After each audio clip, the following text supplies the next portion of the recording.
اور دوسرا پہلو اس کا یہ ہے کہ اس کی ایک جج صاحب جو تھے ثاقب نثار صاحب، ان کے دور میں اس کا استعمال ہوا اور ایک سیاستدان کو سیاست سے پرے کرنے کے لیے یہ فیصلہ سنایا گیا کہ ان کی نااہلی جو ہے وہ عمر بھر کے لیے ہے، یعنی تاحیات نااہلی ہے۔ دونوں ہی چیزیں جو ہیں وہ اپنی یعنی حیت کے اعتبار سے ان کانسٹیٹیوشنل تھی، غیر قانونی تھی، ان پریسیڈنٹڈ تھی۔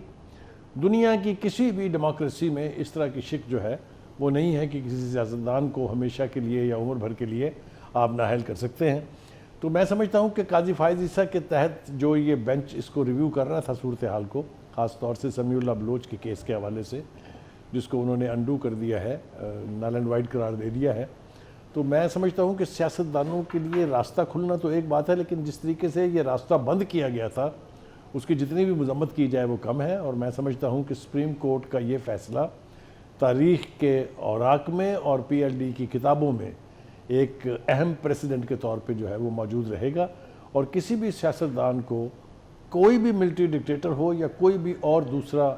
چاہے اگر کہ کسی سیاستدان کا کیریئر اب ممکن نہیں رہا ہے، یہ ایک آسن اقدام ہے۔ کانسٹیٹیوشن کی سپرٹ بھی بحال ہوئی ہے، اور جیسا کہ غریدہ فاروقی کہہ رہی تھی کہ وہ سیاستدان جو فوری طور سے اس سے استفادہ کریں گے، ان میں نواز شریف صاحب ہیں، جہانگیر ترین صاحب ہیں، اور جو مہاتما خان صاحب جو اس وقت جیل میں ہیں، ان کو بھی اس کا بینیفٹ ملے گا کہ ان کی بھی نااہلی جو ہے وہ عمر بھر کے لیے نہیں ہے، بلکہ 5 سال کے بعد وہ بھی اس کے اہل ہو جائیں گے۔ تو یہ ایک اچھی ڈیولپمنٹ، ایک اچھا اومن ہے پاکستان کی سیاست کے لیے، پاکستان کے سیاستدانوں کے لیے، کہ کوئی شخص جو اگر کسی پاور دیٹ بی کو پسند نہ ہو تو اس کو سیاست سے یک جنبش قلم اٹھا کے باہر پھینک دیا جائے، یہ اب پاسبلٹی نہیں رہی ہے، اور یہ میں سمجھتا ہوں کہ پاکستان کی سیاست کے لیے، پاکستان کی ڈیموکریسی کے لیے ایک اچھا اومن ہے۔ اچھا، ساتھ ہی رہیے گا آپ، غریدہ سرین بخاری صاحب سے ہی میں کنٹینیو کروں گا۔ آپ سمجھتے ہیں کہ جیسے یہ قانون تبدیل ہوا، جیسا کہ آپ ذکر بھی کر رہے تھے، ایسے بہت سے قانون ہیں جن کو ابھی بھی تبدیل ہونے کی ضرورت ہے؟ جی، میں بالکل اتفاق کرتا ہوں آپ کی اس بات سے۔ بہت ساری چیزیں ہمارے کانسٹیٹیوشن میں 1973 کے بعد سے ملٹری ڈکٹیٹر نے انٹروڈیوس کرائیں، جس طریقے سے انڈیمنٹی دی گئی ملٹری رجیمز کو، جس طرح سے ایک چیف مارشل ایڈمنسٹریٹر کو، ایک فوجی ڈکٹیٹر کو 3 سال تک اپنی مرضی سے آئین میں ترمیم کا اختیار دیا گیا، یہ وہ انہونی چیزیں ہیں، یہ انہونی باتیں ہیں جو دنیا کی کسی ڈیموکریسی میں نہیں ہوتی، کسی آئین میں آج تک اس طرح کا کھلواڑ نہیں کیا گیا، ان سب کا راستہ بند ہو گیا ہے۔ اور یہ میں سمجھتا ہوں، جیسا میں نے پہلے کہا، کہ یہ ایک بہت اچھا اومن ہے کہ پاکستان میں اگر ڈیموکریسی نے پلنا پھولنا ہے،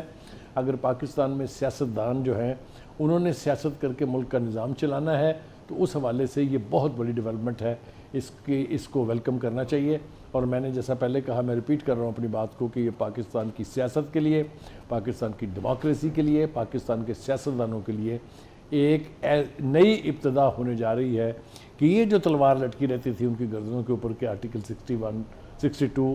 اور 63 کے تحت ان کی نااہلی عمر بھر کے لیے ہو سکتی ہے، وہ میرے خیال سے ونس اینڈ فار آل جو ہے وہ دفن کر دی گئی ہے، اور اب مجھے نہیں لگتا کہ کوئی تالا آزما دوبارہ پھر کبھی اس طرح سے کھلواڑ پاکستان کے کانسٹیٹیوشن کے ساتھ کر پائے گا۔ جی، اور آپ سمجھتے ہیں کہ جیسا کہ اب تمام سیاستدان ہی تقریباً اس سے فائدہ حاصل کریں گے، بانی پی ٹی آئی بھی جیل میں ہیں اور ان کو بھی یقیناً سیلیبریٹ کرنا چاہیے اس طرح کے جو فیصلے آتے ہیں، اب تمام سیاستدان ان فیصلوں کے بعد یکجا ہو کر بیٹھیں، مل کر بیٹھیں، اور جو قانون مزید تبدیل ہونے کی ضرورت ہے ان کو بھی تبدیل کریں؟ میں مہاتما خان کے بارے میں تو نہیں کہہ سکتا وثوق سے کہ وہ اس کو سیلیبریٹ کریں گے یا نہیں، کیونکہ وہ تو سب سے زیادہ گرج جس کو کریں گے کہ نواز شریف جو ہے وہ اب اہل ہو گئے ہیں اور وہ سیاست میں حصہ لے سکتے ہیں، اور آنے والے الیکشنز میں وہ جو ہے ان کی جماعت اور وہ خود بہت اہم جو رول ہے وہ ادا کرنے جا رہے ہیں، تو ان کی چونکہ اپنی ذات سے آگے، اپنی ناک سے آگے وہ دیکھنے کے لیے تیار نہیں ہے، تو ان کا تو مجھے نہیں پتہ، لیکن یہ کہ پاکستان کے سیاستدانوں کی میجارٹی، خاص طور سے وہ لوگ جو کسی بھی ملٹری رجیم کے خلاف ہیں، وہ بہت سیلیبریٹ کریں گے اس کو، اور سیلیبریٹ کرنا چاہیے۔ It's a development that needs to be celebrated, اور میں سمجھتا ہوں کہ نئے سال میں آئینی اعتبار سے یہ بہت بڑا اچھا اومن جو ہے وہ ہے، اور سیاست اب پنپ پائے گی، اس کے اوپر کوئی بھی طالع آزما جو ہے وہ اس قسم کے انہونے فیصلے جو ہیں وہ نافذ نہیں کر سکے گا۔ اچھا، آپ سپریم کورٹ میں اگر ہم وہاں کی بات کریں ہیئرنگ کے حوالے سے، جسٹس قاضی فائز عیسیٰ کے متعلق جیسا کہ انہوں نے پچھلے دیے گئے فیصلوں کو کالعدم قرار دیا ہے، اس کو کیسے دیکھتے ہیں آپ؟ ایک نئی تاریخ رقم کی ہے سپریم کورٹ کی جانب سے۔ دیکھیے قاضی فائز عیسیٰ نے دو اچھے اقدامات کیے ہیں۔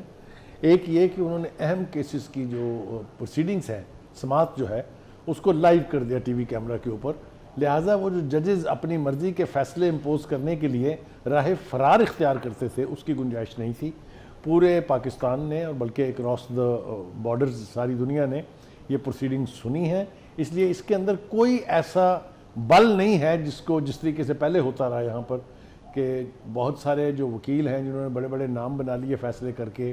اور وہ فیصلے جو ہیں وہ ججوں کی کنائونس سے ہوئے، لیکن جب دیکھا انہوں نے کہ ٹی وی سکرین کے اوپر دکھایا جا رہا ہے ان کو، تو ان کی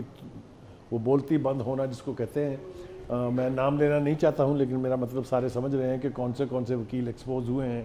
جن کو بات کر نہیں آتی، انہوں نے اتنے بڑے فیصلے اپنی مرضی کے ججوں اور اپنی مرضی سے کروا لیے۔ تو ایک تو اس کی ٹرانسپیرنسی کے بارے میں، اس کی شفافیت کے بارے میں میرا نہیں خیال کہ کوئی دو رائے ہیں، اس لیے کہ یہ ساری لائیو پروسیڈنگز تھی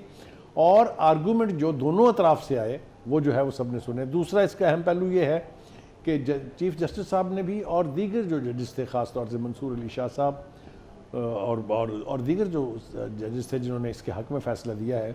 انہوں نے دوران سماعت میرے خیال سے بالکل واضح یعنی انڈیکیٹرز ہمیں مل گئے تھے کہ سپریم کورٹ کا مائنڈ سیٹ کیا ہے اور یہ فیصلہ کس طرف کو جائے گا۔